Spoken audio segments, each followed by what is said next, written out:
Hello, welcome to First Word, striving to make God's Word your first priority today. Romans 1, verses 8 through 13. First, I thank my God through Jesus Christ for you all, that your faith is spoken of throughout the whole world. For God is my witness, whom I serve with my spirit in the gospel of his Son, that without ceasing I make mention of you always in my prayers, making request, if by some means now at last I may find a way in the will of God to come to you. For I long to see you, that I may impart to you some spiritual gift, so that I may be established, that is, that I may be encouraged together with you by the mutual faith, both of you and me. Now I do not want you to be unaware, brother, in that I often planned to come to you, but was hindered until now, that I might have some fruit among you also, just as among other Gentiles. Looking further into Paul's prayer and his request to God was requesting the opportunity to visit the Romans. His statement in verse 10 and his statement in verse 13 made it clear that this has been his desire for some time.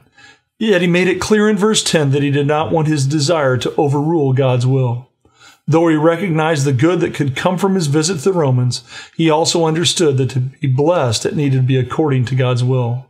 One writer put it this way: we must be concerned with doing right things. That's management. We must be concerned with doing things right. That is management. But we also must be concerned with doing right things. That is leadership. Paul's comment reveals that they're truly concerned with both of these areas. One of the primary reasons for Paul's desire to visit was so that he might impart a spiritual gift to help strengthen or establish believers at Rome. Paul wanted to spend time with the Romans so as to allow his spiritual gift of teaching and preaching to be used to build their faith and to strengthen them as a body of believers.